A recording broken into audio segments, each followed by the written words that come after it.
रहमतुल्लाहि व बरकातुहू। जोइया law association में एक दफ़ा फिर आपकी खिदमत में राना हमज़ा मजीद जोइया एडवोकेट हाई कोर्ट हाज़िर है। तो जैसा कि हमने अपना पिछला लेक्चर जो था टॉपिक वो था हमारा रिमांड क्या होता है।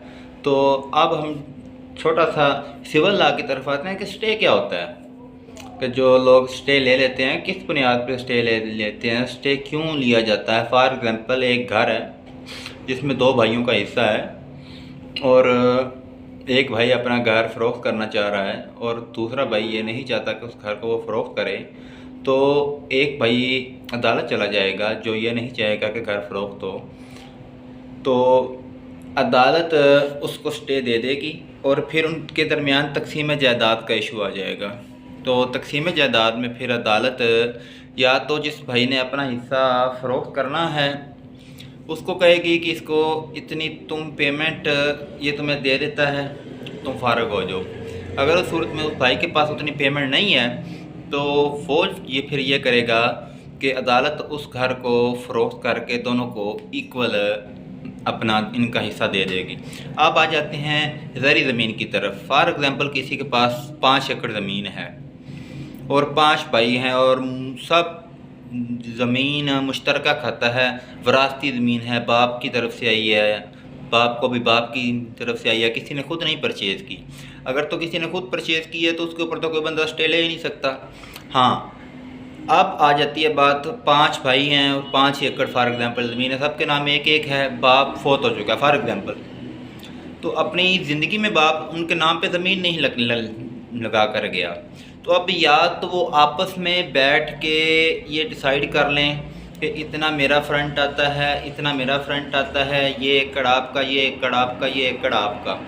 अगर तो वो आपस में नहीं कर सकते या आपस में से किसी 2 भाइयों का, 3 का, 4 का इत्तेफाक हो जाता है, 5वें का नहीं होता, वो जाके कोर्ट में स्टे ले लेता। कोर्ट ये करेगी कि जब तक स्टे का मतलब ये होता है कि जब तक कोर्ट का फाइनल डिसीजन नहीं आ जाता, स्टे ख़त्म नहीं हो जाता, उस वक्त तक यूँ कि तुम वो प्रॉपर्टी वैसी पड़ी रहेगी, ना तो वो फ़रोख्त हो सकती है और ना उसके ऊपर किसी किस्म का कोई अमल हो सकता है जब तक अदालत सब भाइयों को बराबर बराबर हिस्सा तकसीम नहीं करके देगी। एक चीज़ इसमें छोटी सी और है। फॉर एग्ज़ाम्पल वहाँ से अगर किसी भाई ने अपने 5 कनाल या 5 मरले 10 मरले जगह फ़रोख्त कर दी हुई है, तो वो फ़रोख्त करंदा अगर आगे उस जगह को फ़रोख्त करना चाहता है वो शख्स फ़रोख्त कर सकता है। ये एक छोटी सी कन्फ्यूजन है जो लोगों को इल्म नहीं है कि जी खेवट सेम है वो फ़रोख्त नहीं कर सकता, उसके पास बाकायदा रजिस्ट्री है, वो बंदा उसको फ़रोख्त कर सकता है। वो पटवारी को जाके वो जो स्टे होगा उसकी कापी भी दिखा सकता है। ये इन भाइयों का आपस का मैटर है, मेरा इसमें मैटर, मेरी इसके अंदर मेरा किसी किस्म का कोई अमल दखल नहीं है। तो वो उस अपनी जगह को फ़रोख्त कर सकता है, उसकी जगह का बीच में किसी किस्म का कोई इशू क्रिएट नहीं होगा। ऐसा क्योंकि बहुत से मेरे ख्याल से 70% जो ज़मीनों के केसेस हैं वो ऐसे स्टे के और उसके बाद आ जाते हैं तकसीम जायदाद के, यही चल रहे होते हैं। लेकिन जी इंशाअल्लाह ताला अगले लेक्चर के लिए फिर बहुत जल्द मुलाकात होगी, तब तक के लिए इजाज़त दें।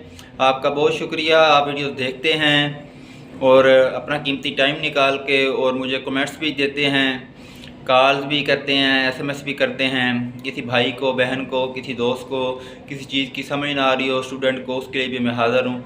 जोइया लॉ एसोसिएशन की तरफ से अल्लाह हाफ़िज़, अस्सलाम वालेकुम, पाकिस्तान जिंदाबाद।